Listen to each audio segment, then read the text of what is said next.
the Wipukepas, the Tolkepayas, the Quevkepayas, and the Yavapai. As we come together on this bright sunny day surrounded by the beauty of snow, let us sing our first hymn, Gather the Spirit. It's in the hymn book, number 347, and the words will also be on the screen. Oh, shoot. Thank you for pointing that out.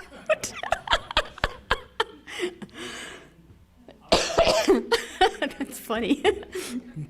So in the meantime, I'll say hi to people on Zoom here. Jim, you had a birthday last week. How was it? Yeah? All right. Elaine's at home today. Briggy, good to have you here. And Peter and Joe. And that's all I can see without messing with the screen. So welcome all of you. And oh, that comes later. Here comes Lena. Don't throw me off my script, okay?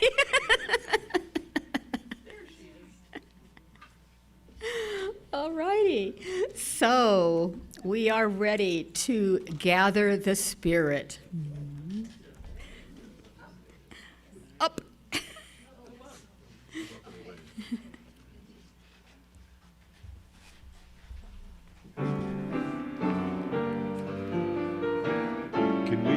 We're both up here.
This is the mission statement of our congregation. We are a compassionate, spiritual community that celebrates diversity, nurtures the personal and spiritual growth of all ages, shares our gifts, promotes justice for all, and serves the world we live in. If you're joining us for the first time, please check out our website at prescottuu.org for more information about us. And if you're here in person, there's more time to introduce yourself after the service, and please stay and chat with a member or two. And remember, there's coffee and socializing in Davis Hall after the service, and those of you on Zoom, remember the breakout rooms. We thank our pianist, Lena Hubin, and my helpers with singing this morning, Tracy and Russ, and all the other people that help put together our Sunday mornings. And now we have a special announcement from Charlotte.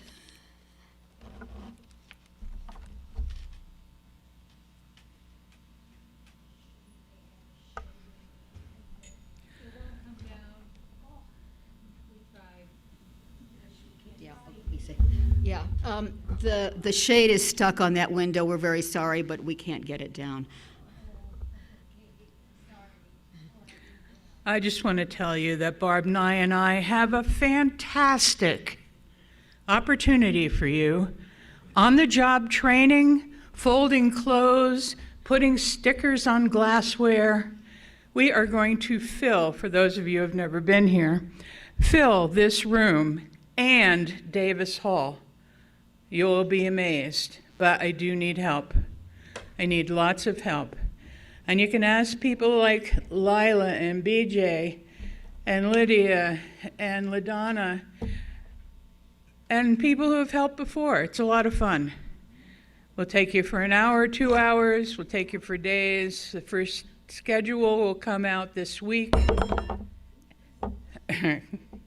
And so you can see the schedule. The first 2 are light days, and the last 2 are full days before the sale. And then, of course, the sale itself will need people as cashiers and as people to walk the floor and making sure people aren't putting things in their pocket. So, hope to see you. We should have sign-up sheets in the Davis Hall. Rummage sale again? We will empty this room of chairs on March 17th, and it will look this way again at the end of the week on Sunday. So it's magic, absolute magic. But not without your help.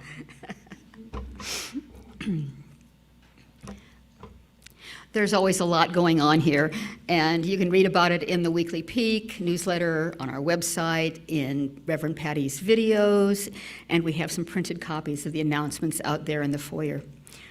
Right now, children ages 5 and older are enjoying a lesson across the street at our Faith Development Building, and there is a nursery in this room for kids under 5. Now I'll get around to introducing our speaker, who's coming up later, so you don't have to stand up yet. He doesn't need a lot of introduction to some of us. Dr. Will Fisher was born in southern New Jersey, across the river from Philadelphia, where his ancestors arrived on one of William Penn's boats in the year 1684. Early in his life, his family moved to Yellowstone National Park. Let's hear another oh, where he lived for 11 years and developed a keen appreciation for the natural world. After completing his university degrees, Will served as director of choral activities at Yavapai College for 27 years.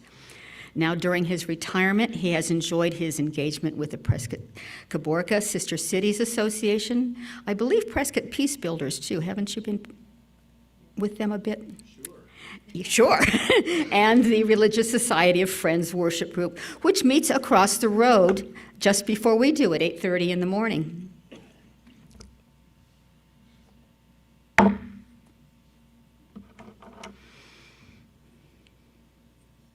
Now,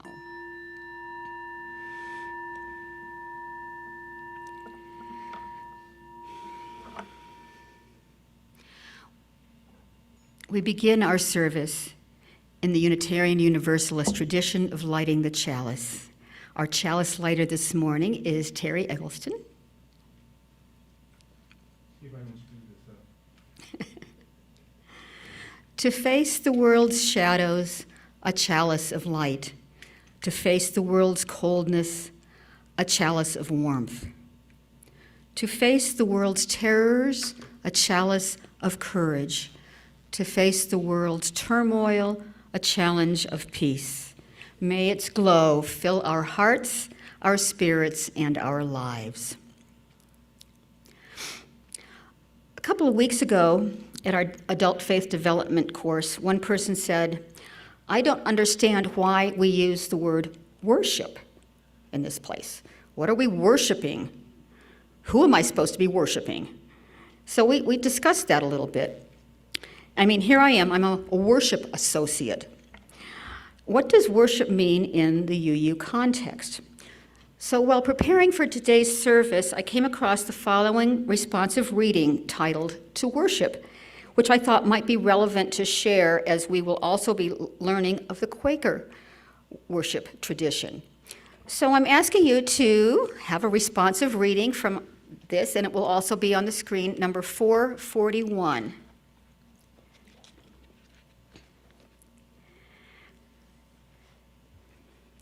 And I think my words are in green and yours are in red, but let's see what happens here. Yes, oh, I have green, you have red. Ready? Okay. To worship. To worship is to stand in awe under a heaven of stars, before a flower, a leaf in sunlight, or a grain of sand.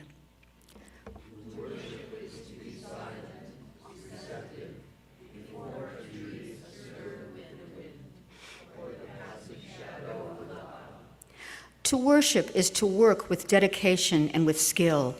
It is to pause from work and listen to a strain of music.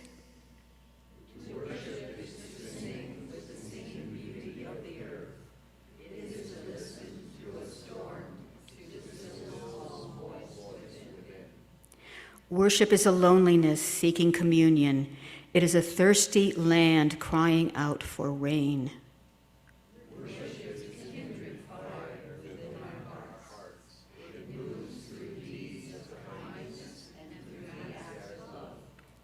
Worship is the mystery within us, reaching out to the mystery beyond. It is an inarticulate silence, yearning to speak. It is the window of the moment, opens the sky of no return. And maybe worship is to find joy in simple things. If you could please stand in body or spirit and sing this familiar hymn. It's number 16 in your hymnal.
Please join me in saying the words to our covenant. Love is the doctrine of this congregation, the quest for truth its sacrament, and service is its prayer. To dwell together in peace, to seek knowledge in freedom, to serve others in community. Thus do we covenant together.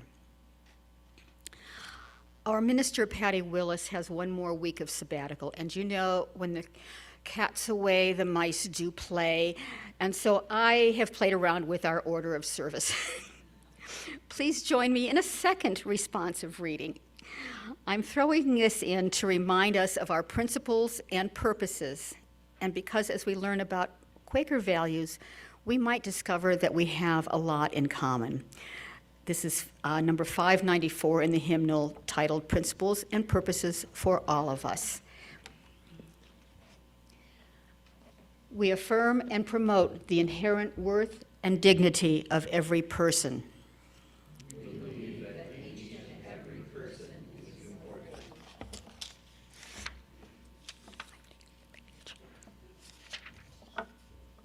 We affirm and promote justice, equity, and compassion in human relations.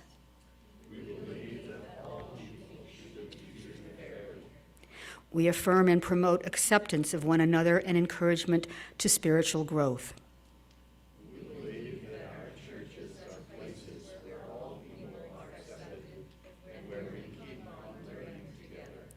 We affirm and promote a free and responsible search for truth and meaning.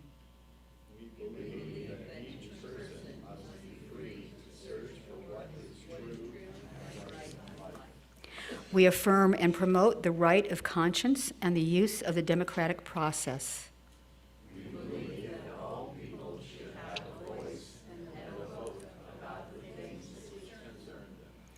We affirm and promote the goal of world community with peace, liberty, and justice for all. Thank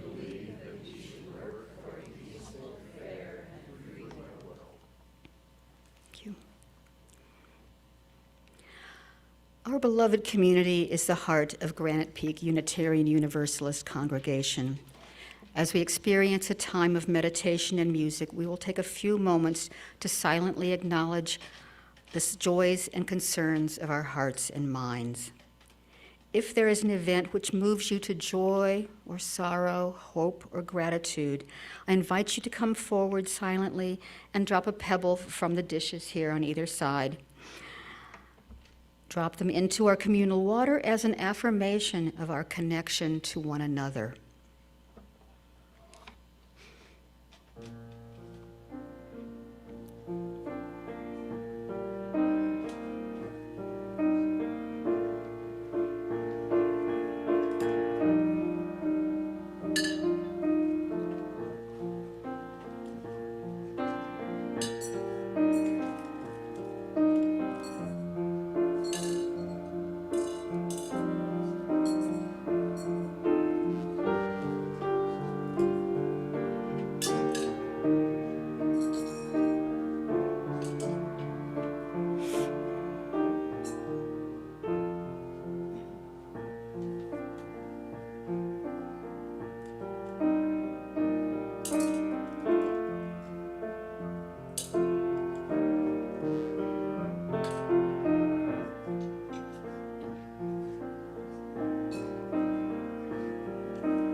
May our joys and concerns, surrounded by the healing communal water of our beloved community, be acknowledged here today.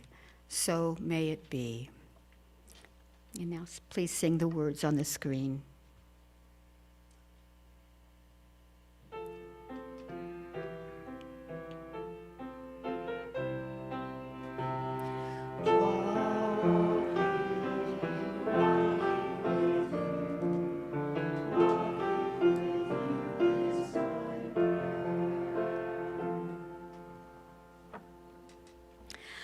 As we prepare to take the offering this morning, let us embrace the feeling of connection and community that we have when we're gathered here together. Let us remember that this congregation and its programs are supported by your generosity. And you know what? Where is the stewardship video in the program? I forgot to look. Did I pass it up? Do we need to go back? Yes, please. I'm very sorry. I forgot to write it in my program here. So let's, if we can, Martin, please back up because we want to hear Mary Ann. Thank you. At Peak, members and friends, I'm celebrating today the completion of the new pie charts for this year's stewardship campaign. Let me show you the income chart. You might have noted that the blue portion of the chart takes up almost 3/4 of the pie chart. And that blue portion is the stewardship pledges that you and I make in order to support the operating expenses for the fiscal year that begins July 1. And so the stewardship campaign is about to start. We're training the stewards next weekend, and then in a couple of weeks, we'll be having our congregational dinner. And hope you can make it, and we'll make your reservation on Sunday morning in Davis Hall, or call Tracy Powers to make it over the phone. I wanted to mention that the remaining portions of the pie chart, which you see comprise a little more than 1/4 of our fiscal year income, they are comprised of items such as the services auction profits, the rummage sale profits, music fundraiser profits, the collection on Sunday morning that people often make, and into the pouch, I mean. I wanted to mention that one of the important things about pledging is that it allows us to present a balanced budget at the annual congregational meeting in May, which is required. And so if our pledges add up to the expenses that our committees have presented to the board and have become approved, then we're able to have a balanced budget. With your help, we will do that again this year. I want to encourage you to get in touch with me by phone or by email if you have any questions about stewardship. I want to note that a pledge that is made by a member or a friend can be changed at any time when the economic circumstances of the household change. And so, as my colleague and mentor Mary Ann Clark would say, if there's a devastating change to your income, you can change your pledge and make it lower. If you win the lottery, we hope you will share some of your great success with the congregation. Thank you so much, and I look forward to seeing you a lot in the near future. Bye now. Thank you, Mary Ann, and she'll be in the back in Davis Hall there for those of you that need to pick up your folders that are stewards. Now, we're going to take the offering. And as you just heard, this congregation is supported by your generosity. We also give back to the greater community through our Seeds of Support program. This month's recipient is the Opportunity Scholarship. This was begun by GPUUC in 2019 to support dreamers in their quest for higher education. And you can learn more about it in our order of service. To give online, the link is available in the chat, or you can also go to the website. So now please enjoy our offertory music, played by Lena, as our ushers gather the offering.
Aggie. We acknowledge the generosity of spirit expressed through this offering. What is given in love is received in gratitude. Blessed be.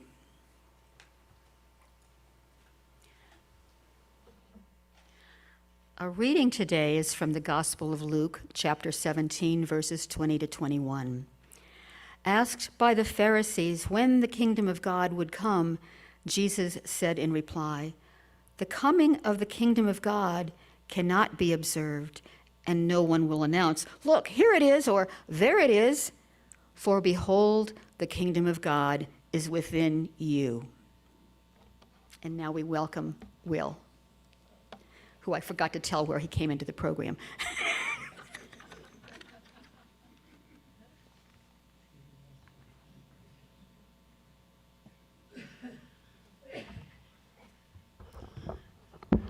Thank you, Suki, and the congregation. You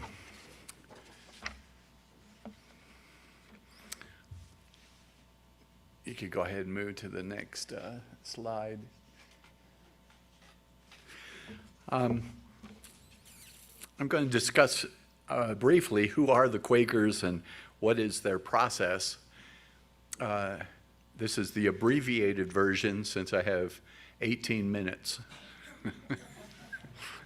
I have two disclaimers, though. I do not speak for all Quakers. Quakers are a very independent group of people who think individually, and I'm just glad that this is a congregation of Unitarians and not a group of Quakers, because everything I said I would say with the Quakers would be challenged. And I'm also speaking from the point of view of a liberal, unprogrammed Quaker. Liberal meaning we stress the importance of the inner light, and unprogrammed meaning our worship service is held in silence. Here are some beginning assumptions held by most Quakers.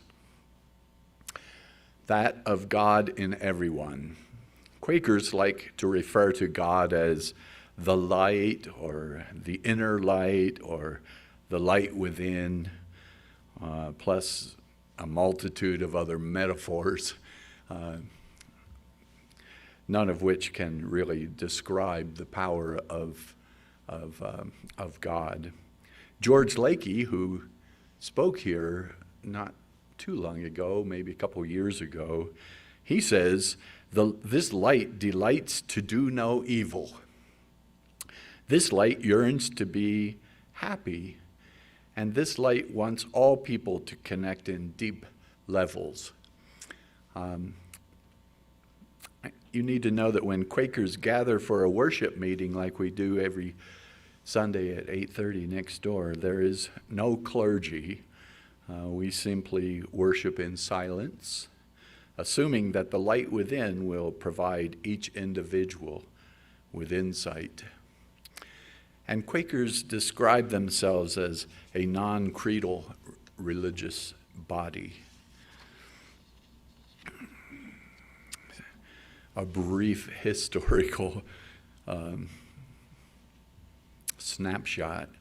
The Religious Society of Friends emerged in the 17th century England, and George Fox is thought of as the father of this society. At that time in England, they were engaged in 3 different civil wars, primarily between the royalists and the parliamentarians. That all happened somewhere around 1640. The king at that time was Charles I, and he supported the High Anglican Church as the state church, with its highly organized rituals and the state required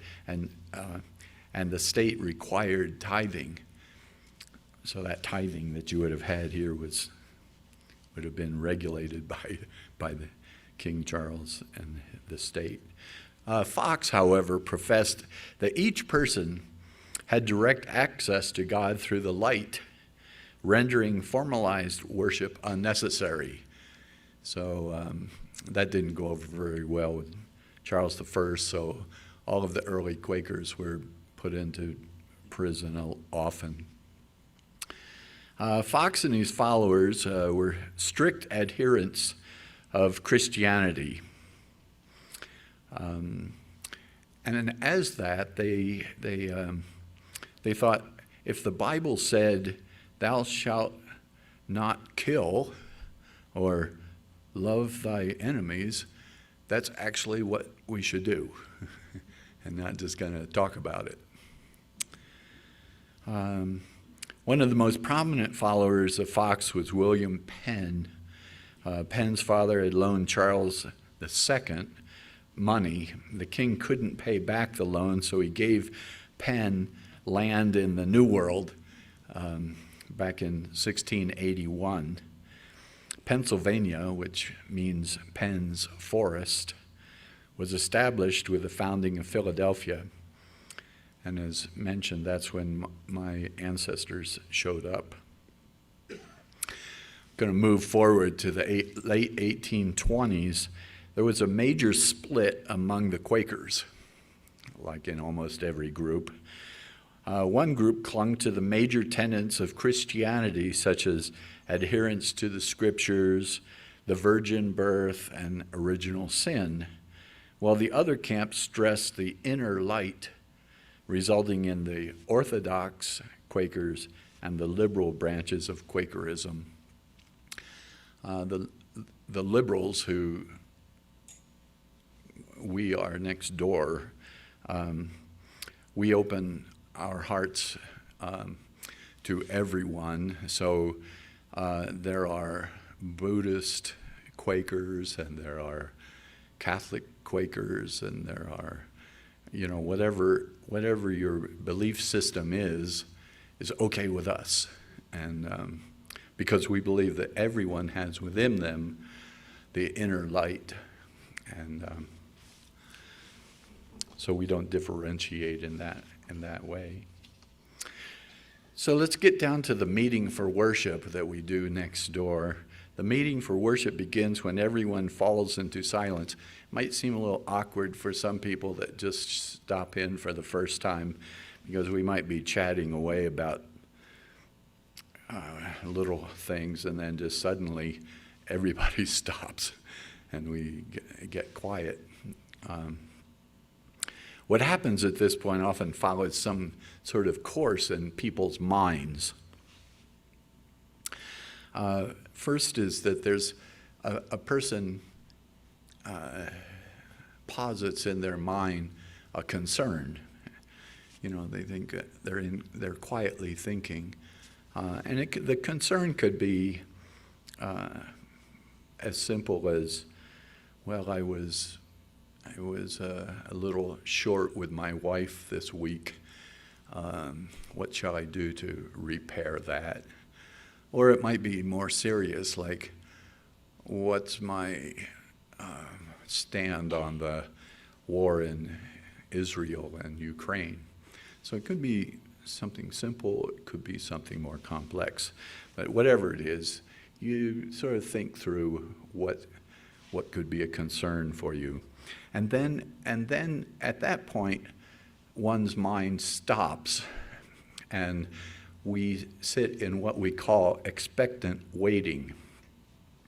During expectant waiting, we're of the belief that because the God Spirit is within us, that somehow a revelation will happen regarding the concern, whatever it may be. Through the expectant waiting, while you're there, we're hoping to get what we call a leading. Your mind will think, well, maybe this is, what about this as a resolution to the concern? And then, of course, after you get a leading, then there has to be the next step, which is discernment. And that means, well, is my leading actually a reflection of the will of God, or in my case, is it a reflection of the will of will? And so you have to go through a level of discernment. If what you're thinking and your concern is, and leading and discernment is maybe inconclusive, it's possible that we involve ourselves in a process which we call worship sharing. And worship sharing is where the group of people are invited to address the concern as a group. And the group then would sit and go through the statement of the concern in our minds, the expectant waiting. Everyone would wait for a leading of some sort, and then at that point there's a verbal discussion of discernment. If for some reason the group decides that we all totally agree on some position, we create what we call a minute. And a minute is nothing more than a position paper. But the minute can't be advanced unless everyone is in total agreement, because we feel that any leading that we get is a leading that comes directly from the light within, from the Spirit, from God, however you want to put it. So unless everyone is in agreement, then there's always a question as to whether maybe the discernment is just the will of will. If everyone does agree to the minute, then the minute can be passed on to the next level, which is called the Arizona half-year meeting. So inside of Arizona, all of the different Quaker meetings get together twice a year, and that minute could be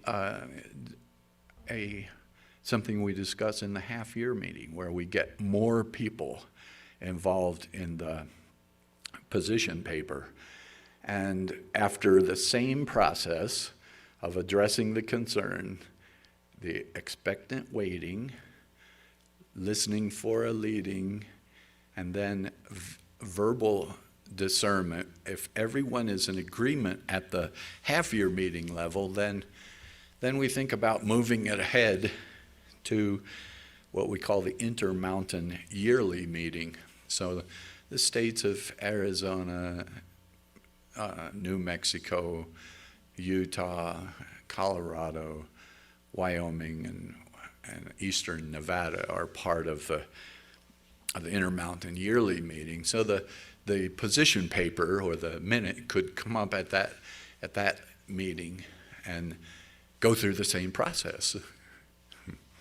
State the concern, sit in expectant waiting, look for a leading, and then there's a verbal discussion of discernment. And if indeed everyone agrees at that point, then we decide that whatever the position is a definite maybe.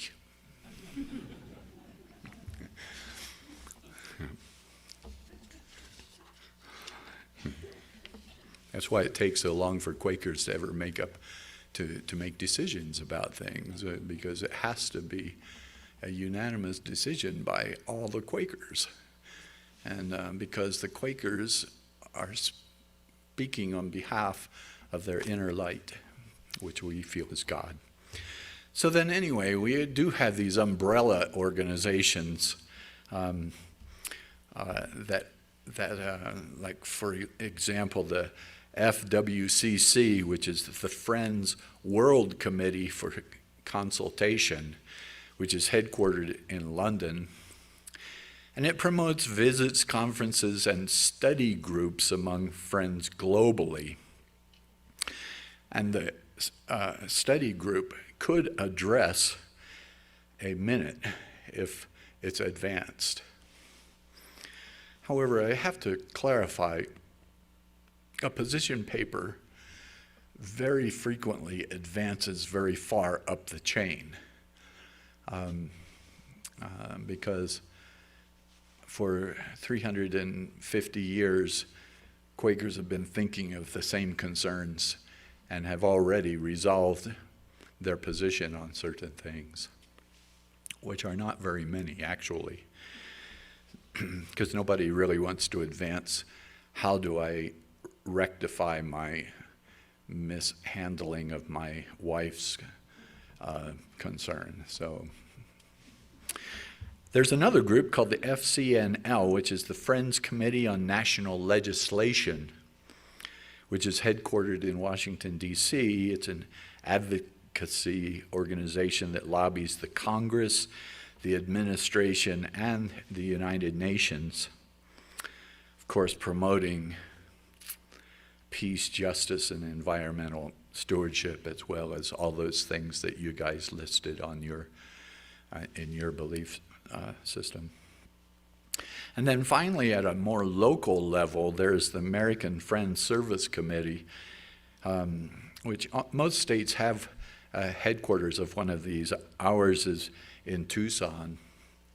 And this organization stands with communities, taking action to overcome local issues of violence and inequity and oppression. And by the way, this group did, they were awarded a Nobel Peace Prize in 1947 for their activities after World War II, where the Quakers swept in, along with many, many others, and dealt with trying to rebuild communities and to take care of children and families. So basically, what are the main positions that the Quakers embrace as what we call testaments? And we call them spices, S-P-I-C-E-S. And we do agree after 250 years on these 6 things that God probably wants things and us to act simply, simplicity. Old-time Quakers used to dress very simple. They used a simple language.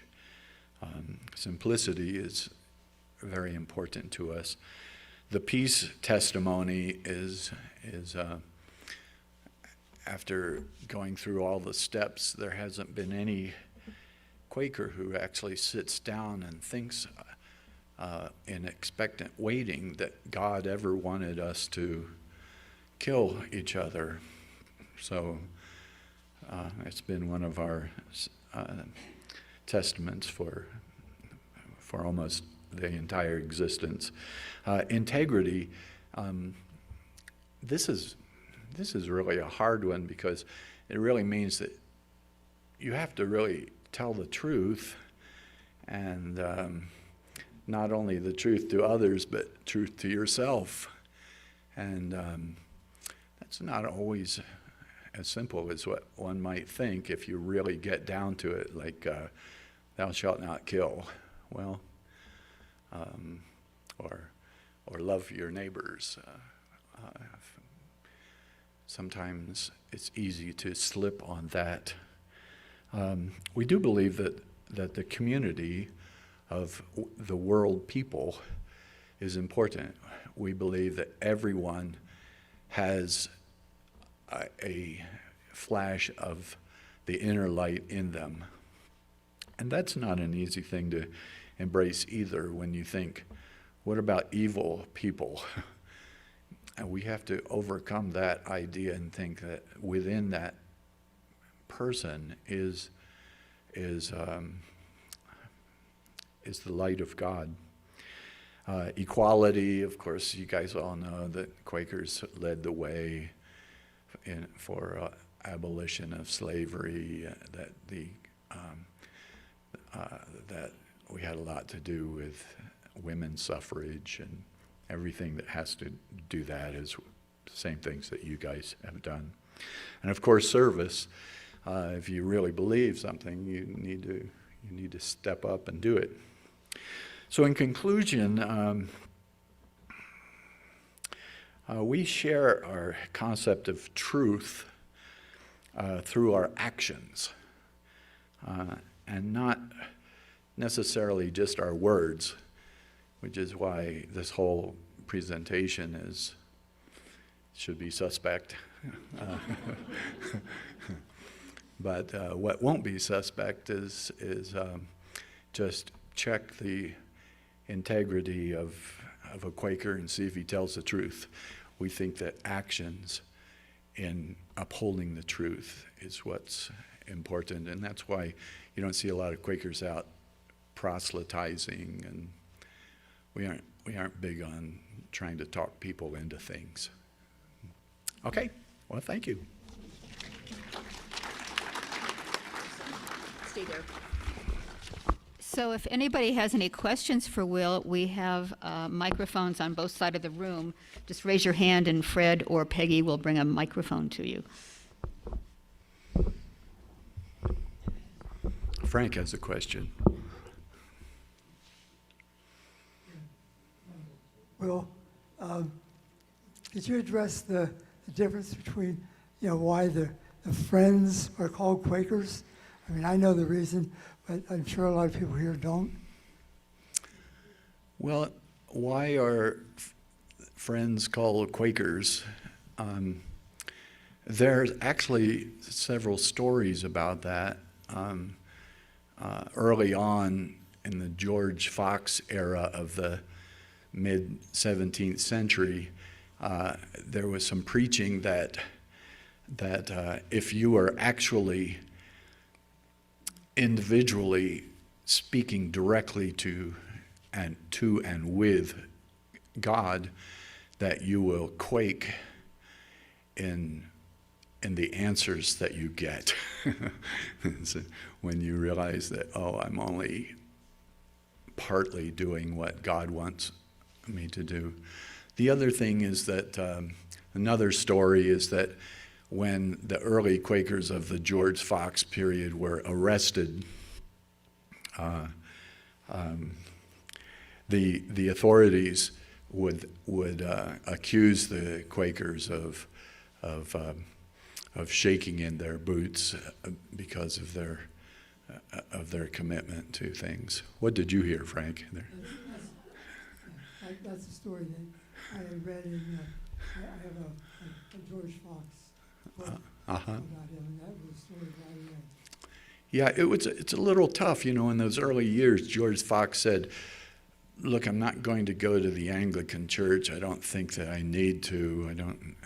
I don't need an intermediary like your priest or to tell me what to think or how to do it. So I'm just going to go directly. So consequently, the Quakers early on were imprisoned just all the time. And because, the question was, well, what do you think you are, God? And the answer that they gave was, well, yeah. So that didn't sit so well, so they just threw them in prison for a while. Any other questions? I'd just like to throw something in for a moment. I believe, Frank, correct, your forefathers came over on one of Ben's ships. Yes, they did. Yeah. Hey, that's fantastic. And our friend Ann Also came over with the, came over with, there were a whole number of William Penn ships that came over, so that's fantastic. I think there's a question over here. Could you please give us an example or two of a minute? Well,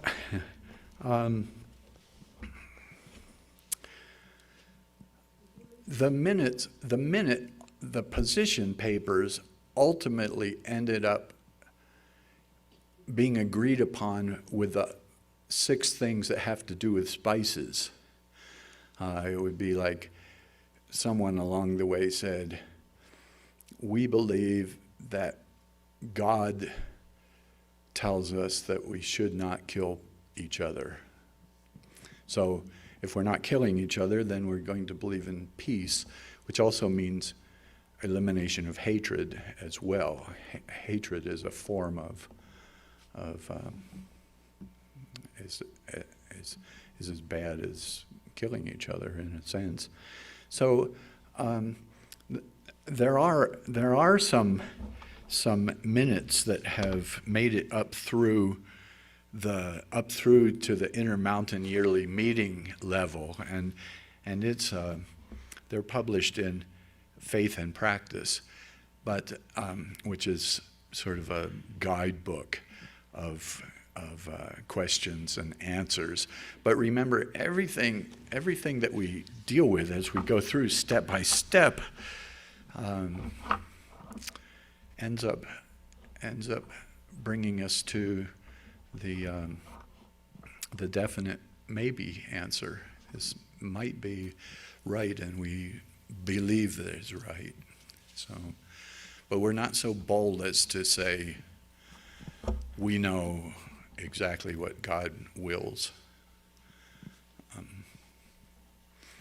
Sorry, I can't give you a perfect example, because in all the time that I've been a member, I've never seen an opinion paper other than one that has to do with our now addressing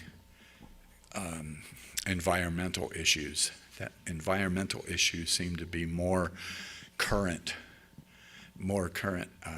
concerns of people. So there have been some position papers dealing with that.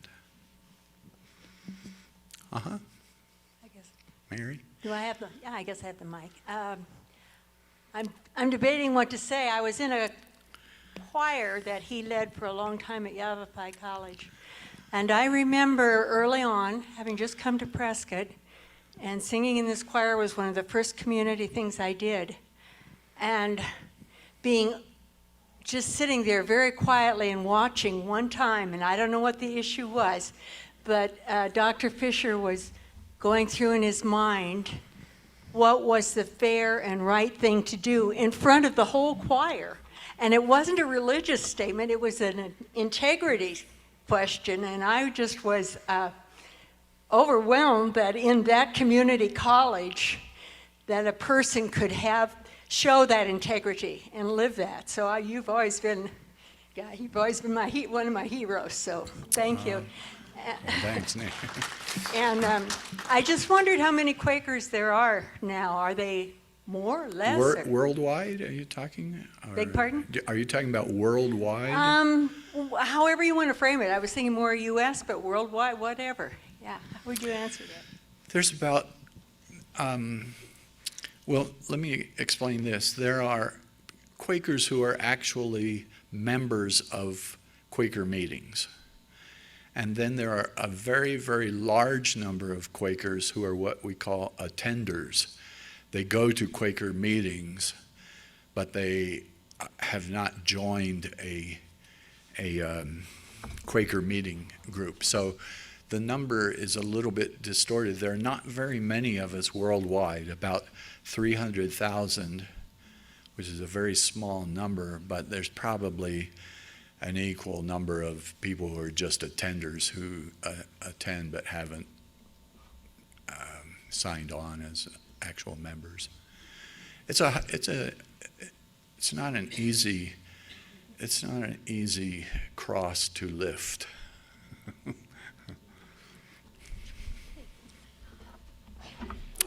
Grab Will after the service in Davis Hall with the rest of your questions. Thank you. Thank you so much.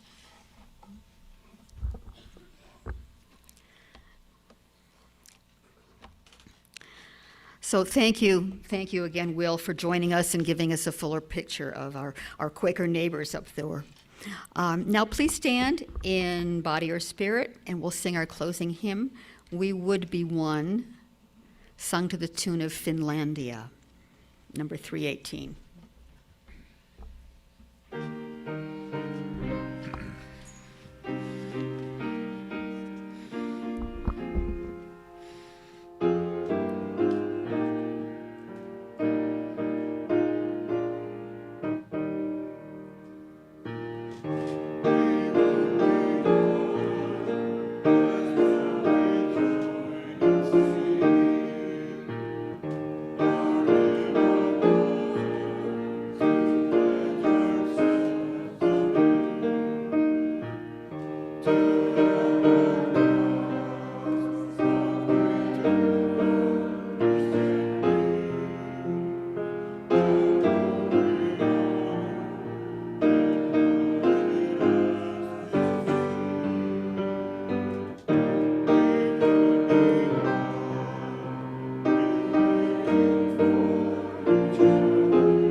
In our own UU history, we hold up Theodore Parker. He's our George Fox. He was a transcendentalist, an abolitionist, and a Unitarian minister who challenged the boundaries of Unitarianism of that time. In 1841, he delivered a sermon that made clear his radical position. In it, he said he retained his faith in God, but suggested that people experience God intuitively and personally, and that they should center their religious beliefs on individual experience. So I feel like Quakers are our cousins. So thank you again, Cousin Will.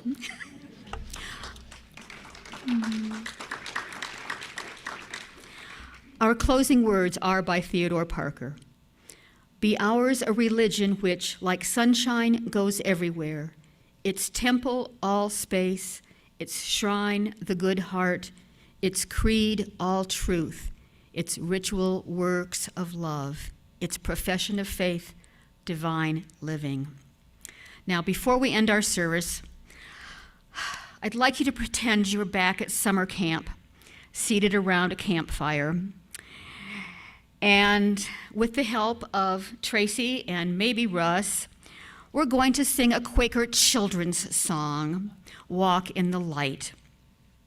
Enjoy. Stand up if you, I think you need to stand up for this. It's just, although you're seated around a campfire, so just stay seated, I guess. You can stay. I don't want to, well, we can just stay. We're going to try this. We're going to try. We don't get it on the thing.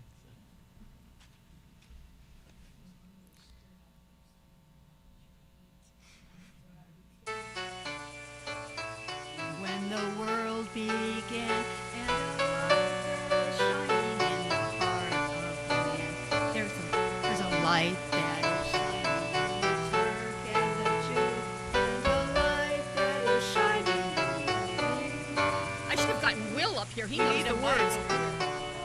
Wherever you may be, walk in the light. Wherever you may be, in my own regions and my shaggy locks, I am walking in the light.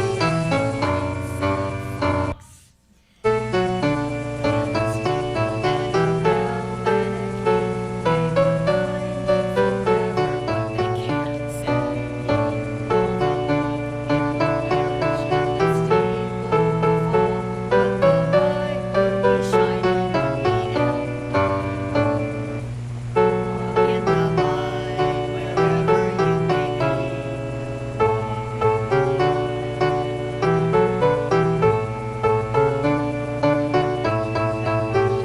Shaggy rocks, and walking in the glory of the light, said Fox. I swear on the Bible I will not sin he, for the truth is as holy as the blood to me. If we give you a pistol, will you fight for the Lord? You can kill the devil with a gun or a sword. Walk in the light wherever you may be. Walk in the light wherever you may be. In my own feathered regions and my shaggy locks, I am walking in the glory of the light, said Fox. There's an ocean of darkness and I drowned in the night, till I came through the darkness to the ocean of light.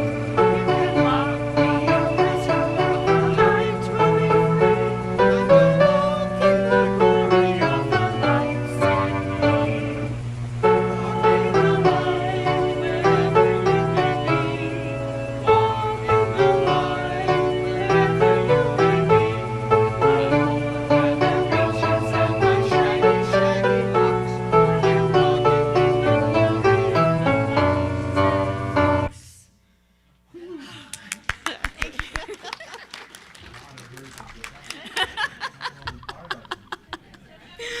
Oh, okay. So now we will be extinguishing our chalice. Our worship time has ended, and now our service begins. If you all join with me, we extinguish this flame, but not the light of truth, the warmth of community, or the fire of commitment. These we carry in our hearts until we are together again. So for those on Zoom, now's the time to grab a fresh cup of coffee and join each other in the breakout rooms. And here in the sanctuary, we want to know if there are any visitors here for the first time or after a long time. Anybody willing to fess up? It's okay. So I now invite you to take as much time as you wish to greet your neighbors, especially those that you know are visiting here for the first time and aren't admitting it. Then head over to Davis Hall. There's some good coffee and tea and goodies there, and you can continue your discussions with Dr. Will and each other. Thank you very much for being here today.